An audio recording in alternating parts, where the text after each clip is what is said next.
자, 안녕하세요. 김영희 널스토리입니다. 자, 오늘은 결핵에 대해서 말씀을 드릴까 합니다.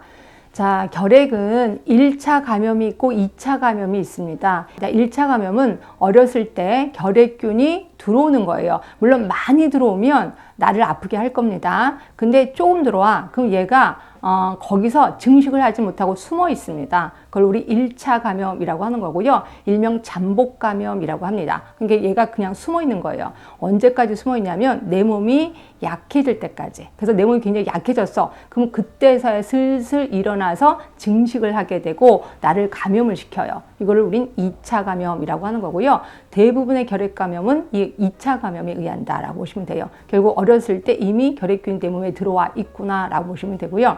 그러면 이러한 결핵균이 어떻게 들어오는데 가장 큰 게 이제 공기 감염이죠. 그렇죠? 그래서 공기 둥둥 떠다니다가 이제 나한테 들어온 거고 이걸 이제 흡입이라고 표현합니다. 또는 결핵균이 들어있는 걸 내가 먹어서 그럴 수도 있어. 음식에 들어있거나 하여튼 그런 걸 내가 우연히 먹어서 일어날 수도 있고요. 어떤 재수없는 사람들은 피부를 통해서도 들어옵니다. 물론 피부가 내가 건강해 그런 건 상관이 없는데 피부가 약간 상처가 났는데 이때 우연찮게 결핵균이 들어온 거야. 그러면 또 걸리기도 하고요. 또는 이게 유전은 아닌데 엄마가 결핵에 걸렸어. 그러면 태반을 통해서 아기한테도 가기도 한다는 거죠. 그래서 이렇게 4가지 방법에 의해서 결핵균이 우리 몸에 들어오는데요.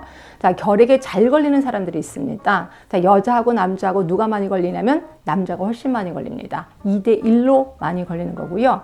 그리고 도시에 사는 사람이 있고 자, 저기 농촌에 사는 사람이 있어. 그럼 대부분 도시에 사는 사람들이 좀 많이 걸려요. 도시에 인구가 밀집된 곳에 많이 생기는 거죠.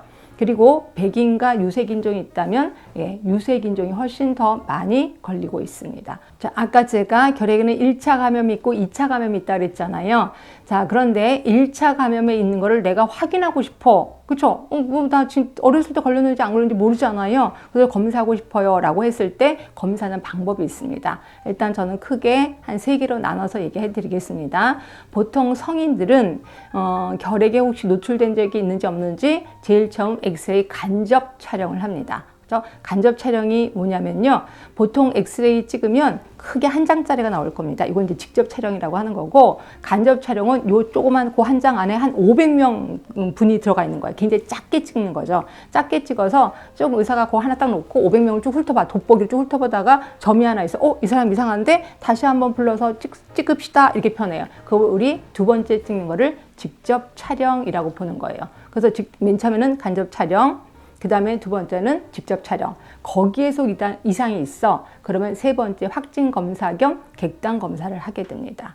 결국 성인은 3단계의 검사를 하게 되는 거예요. 간접 촬영, 직접 촬영, 그리고 객단 검사. 요 3개 검사를 하는 거고요. 그 다음에 아동의 경우. 이때 아동은 초등학교 이하를 얘기하는 겁니다. 그 초등학교 이하의 경우는 어떻게 하는데, 자, 이거는 이렇게 봐요. 혹시 우리 태어나서 4주에 맞는 BCG 검사라는 거 혹시 아시죠? BCG 보통 왼쪽 이쪽에 탁 이렇게 자국이 남거든요. 그래서 그 반응이 있는지 없는지를 훑어봐요. 대부분 초등학교 들어와서 선생님들이 훑어보는 거죠. 근데 여기 없어. 그럼 혹시 다른 데 맞았나? 오른쪽에도 훑어봅니다. 근데 여기도 없어. 그러면 혹시 엉덩이 쪽에 맞지 않았을까? 왜냐면 엉덩이 맞는 경우도 있거든요. 엉덩이도 없어. 또 발바닥에 맞는 경우도 있어요. 하여튼 발바닥도 봐. 근데 몸 어디에도 반응이 없어.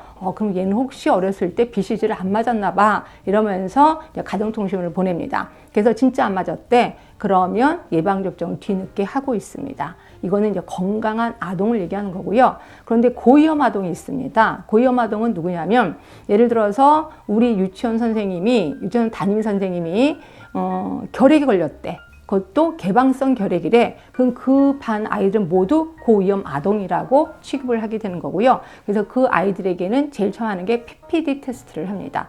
자, PPD 테스트는 결핵균을 배양한 단백질을 몸에다 집어넣는 거예요. 그래서 혹시 맞으신 분은 아시겠지만 여기에 주사바늘 얇게 떠요. 그래서 약을 살짝 집어넣어서 동그랗게 만들어 놓는 거죠. 그리고 거기다가 볼펜을 동그랗게 그려요. 그렇죠? 그러고 나서 한 72시간 후에 동그라미 바깥으로 그게 약간 부어있는 게 넘어갔어. 그럼 이제 양성이 되는 거죠. 그게 보통 1cm가 넘어가면 양성이라고 해서 양성의 의미는 나는 과거에 균이 내 몸에 들어왔다 라는 거를 뜻하는 거거든요. 그러니까 이럴 경우는 우리 잠복 감염이라고 합니다. 그러면 그 다음 양성이면 그 다음에 엑스레이를 한번 찍어봐요. 그리고 엑스레이에서 이상이 있으면 역시 확진 검사로 객단 검사를 합니다.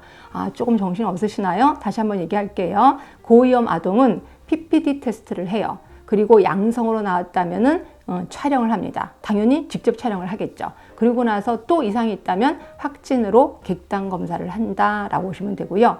자, 그런데 엑스레이를 찍었는데 아무렇지도 않아. 결국 이 사람은 활동성 결핵은 아니야. 근데 PPD 테스트가 양성이야. 그럼 예방 차원에서 아이나라는 약을 1년 동안 처방받고 있습니다. 그래서 우리 간호사들은요, 많은 환자들을 접하다 보니까 이렇게 잠복 감염이 굉장히 많습니다. 그래서 잠복 감염으로 판정이 내려지면 약을 1년 동안 더 먹고 있습니다. 그래서 그게 일종의 직업병이라고 보시면 될 것 같고요. 자, 그러면 결핵에 걸렸을 때 어떤 증상이 일어나는데 대부분 증상이 진짜 없어요. 어떤 증상이 일어나냐면 그냥 피곤해. 근데 여러분은 그냥 그렇지 않아도 피곤하잖아요. 그리고 몸이 좀 말라가요. 말라가고 얼굴이 허옇게 변합니다. 그래서 우리 의료인들은 저 사람 결핵 외모인데 결핵 몰폴로지인데 라고 딱 보여요. 일단 얼굴이 허옇게 되고요. 몸이 비리비리 말라가고 또 하나 가장 기분 나쁜 건 뭐냐면 밤에 잠을 잘 때 온몸이 땀에 젖어서 일어나. 이걸 식은땀이라고 표현하는데 온몸에 땀이 쫙 일어나면서 그 다음에 눈에서 뭐지 왜 이렇게 땀이 나지? 이게 아주 기분이 나쁜 겁니다. 그래서 그랬을 때는 꼭 병원에 가셔서 엑스레이를 좀 찍어보시는 거를 저희가 권장하고 있습니다. 하나만 더 말씀드릴게요. 자, 우리나라의 결핵 환자가 예전보다 많아졌을까요? 적어졌을까요? 네, 많아졌어요. 많아진 이유는 저희가 우스갯소리로 그래요. 크리스마스 씨를 우리 안 사서 그렇다라고 했는데 그건 아니고요. 자, 우리 다문화 때문에 외국에서 사람들이 되게 많이 들어왔습니다. 근데 예방접종, 특히 BCG 예방접종을 하는 나라가 그렇게 많지는 않아요. 일본에서도 안 맞습니다. 그리고 대부분의 외국에서 맞진 않아요. 우리나라는 예전부터 결핵이라는 예방주사를 맞게 된 거고요. 이러다 보니까 외국에서 들어오신 분들은 자기네 나라에서 예방접종을 안 맞으신 분들이 들어온단 말이에요. 결국 결핵에 대해서 민감한 사람들이 들어오는 거죠. 이러다 보니까 결핵균에 감염이 되는 거예요. 그분들이. 그래서 결핵 환자들이 점점 많아지고 있는 거고요.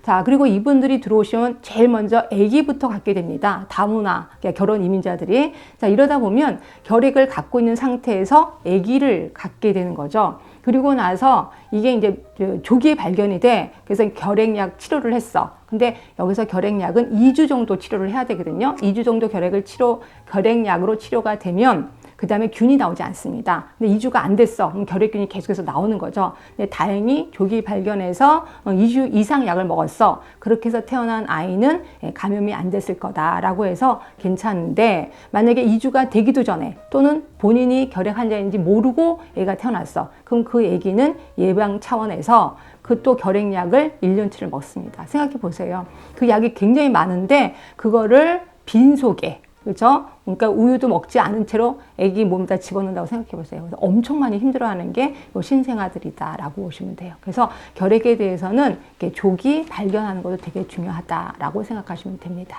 자, 오늘은 결핵에 대해서 이모저모를 한번 살펴봤습니다. 혹시 도움이 되셨다면 구독, 좋아요, 알람 설정 부탁드리겠습니다. 지금까지 김희영의 널스토리였습니다.